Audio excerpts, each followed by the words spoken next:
Alright, ladies and gentlemen, this is the match that we've all been waiting for, or at least I've been waiting for. This is Grease Gossman with Quake Live TV, and we're about to see Relic face off against Griffin. Greased has lost his composure. Yeah. But here we are on QuakeLive.tv, Greased and Jahar. We're joined by quite a few of our staffers tonight, but we're all up here ready to go. Let's tell these guys that yes, we are ready. Relic versus Griffin, IEM Playday. This is still technically Playday number 1, right?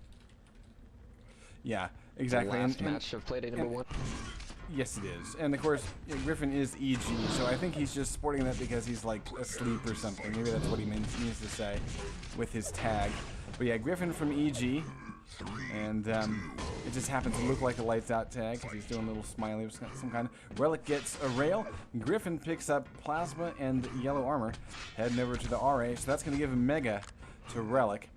And Jahar, I've been looking forward to this match for a long time. The rail comes out of nowhere, and Relic makes a quick exit, so nice hit and run. And making sure all my shit's running. And we have had to look for this one for quite a while. Yeah. But we finally got it. Here we are live now. No frags yet, and actually that start was a little bit awkward. Relic was looking to rail Griffin as he went for the Mega, but instead he went for the red as well, so ended up being a fairly standard start, but there was a couple seconds of delay there. So this means that the Mega's going to end up spawning just about a second late. And both these guys not really ready to commit to a fight, although Relic gets a little bit caught out, uses rails defensively, and pushes Griffin back. So that's going to basically make this into another face-off. Griffin now using grenades to hold his ground to get red. And Relic decides to make his play, and it's a pretty good one. 22 health for Griffin as he exits the room. Let's go and take a look at the damage against Relic. Much better off, and he's set up to get Mega in about, well, right about now. And very solid. So I think that's the first real exchange that we can say between these two players, and Relic won in droves. And he's set up to grab red. Just trying to do damage, and you can see he's even using his crouch key. He's backing off, and he might give away. Looks like he won't even give away red. So he also grabs plasma yellow, and he's going to make it in time. You can see the reason why Griffin's making a mad dash there is because it's the only resource available to him, and that's why Relic can push in, because the only thing Griffin had was that yellow armor. Relic takes the lead, and he's going to be here for a while, and interesting enough, he's losing his timing on Mega, and it just went to Griffin. So Griffin can actually go punish Relic for standing here. This is big. And actually, I gotta say, until that loss in timing, Relic was just playing as solidly as possible. As you could see, he didn't go for the rocket launcher until a good minute and a half into the match. But you can say that there probably would have been a frag if Relic had a rocket launcher earlier, but because that would have been a giving up of position, it could have been Relic who went down first. So that was smart play there. But now Relic is soaking up a little bit of time spamming up these grenades. Red is up. He's in position, but Griffin is there to challenge and make the grab.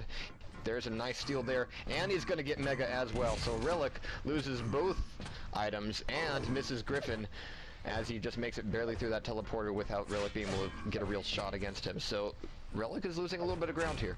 Yeah, and now Griffin has extreme item dominance, and honestly, if we go take a look at Relic, yeah, he's still strong on armor, but that health stack is really going to make the difference here. Griffin maintaining control, and he's moving in, he's going to challenge, he wants this frag, and he stuffs Relic in the corner, and the superior stack will give him a tie frag of 1-1, and here come the nades, bouncy bouncy, but Mega is grabbed before the exit. And you know, really solid play so far from Griffin. Relic looking strong as well, but a little bit off on the timing, and I'm wondering if that's going to upset the balance here, as Griffin is now poised to get another frag. He's pushed Relic off of red, and not really suffered for that grab. Well, upsetting the balance is exactly what Griffin's been doing, and tying it up is going to be significant. And Griffin, even though he didn't have the stack at the beginning of this map, he really showed he was able to play solidly, play it cool, and now he's just kind of steamrolling into Relic, and now he's in a good position where he can go really strong here, rocket jumping right up to him, rocket jumping off his face, and finishing off with the SG, making it 3-1. Indeed, and you know, Griffin coming out swinging, and I'm trying to recall what the map choices were, you know, per player. He's picking ZTN, that type of thing. DM6 would be next, right? Yeah, no, I don't remember who picked what, so I'm really curious to recall that. I might go scrolling through my chat logs in a little bit to try to find that out, maybe in between. But Griffin setting up, grabbing Mega. He lost although track he of does Relic not a little bit get there. it. He did not get it, and he was like actually a looking for bloodhound. Relic to be making the push for the red. Oh, get out! That's The one amazing. grenade.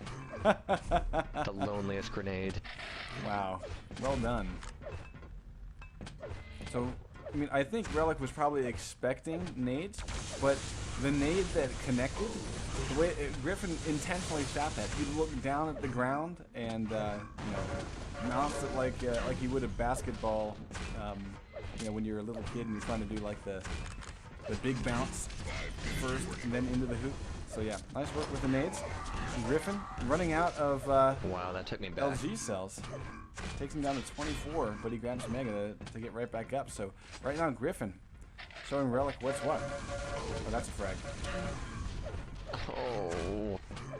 Now, And actually, yeah, Relic, that was all on Relic. I don't think Griffin affected the nature of that jump much. yeah, it was just sort of a weird trajectory there for Relic. Now, I will say this. I sort of expected Griffin to come out strong, but if Relic gets into his groove, we'll see a comeback. But I think really those mental errors, Well, Relic we might almost be saw kind one of a few seconds ago, but it was that grenade that shut it down. Really, Griffin was losing track of where Relic was, and he ended up taking a lot of damage for it. But that one grenade set things back in Griffin's court. Now, this failed jump is going to slow him down a little bit. We do have the items coming up here in about 15 seconds, a couple seconds apart from each other. Griffin down the lower corridor. Here comes some grenades. That does give away his position. Griffin is able to shove one up himself.